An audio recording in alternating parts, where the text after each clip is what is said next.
Hello, it's Kate from the HR branch again. Hope you're all well. I'm just popping back on again to do part two of getting the basics right. The main thing I want to get over to you is that it's not quite as simple as giving somebody a pay packet at the end of the month if you're sorting out pay and rations. There are more considerations to it.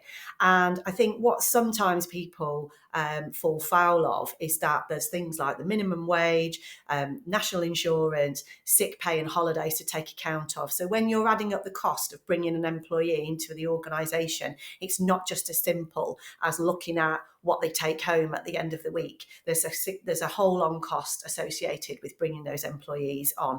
And also, you need a system, a payroll system, to be able to manage that, even if it's just a very simple one, to make sure that you're able to document and let the HMRC know what your PAYE system is and how you've managed it fairly for all your employees. While I'm talking about that, you need to also bear in mind that employees have got the right to have access to a pension. Okay, now it's not one that you necessarily have to provide, but you do have to be able to give them a mechanism by which they can access a pension, and that is the law. Okay, so that's something else that you need to factor in.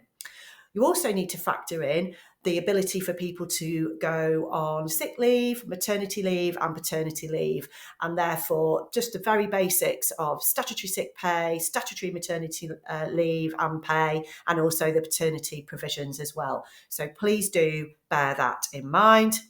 And I'm moving on now to talk about hours of work. So on the last episode, we talked about full-time versus part-time.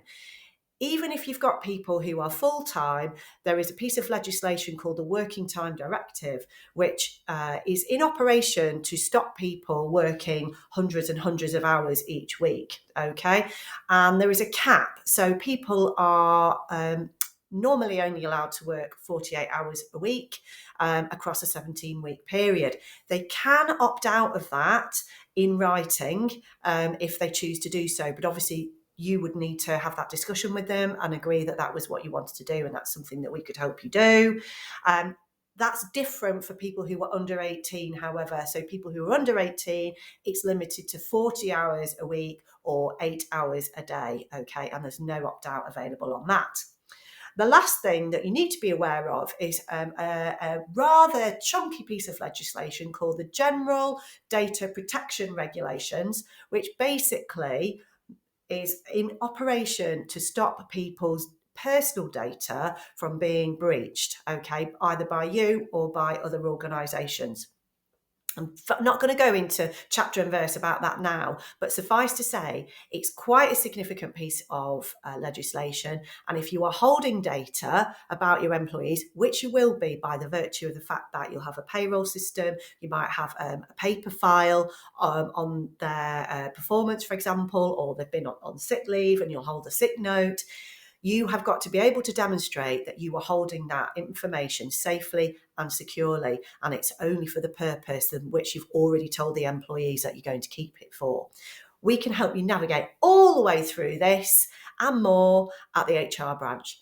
Give us a shout and we'll help you. Okay, take care. See you soon. Bye.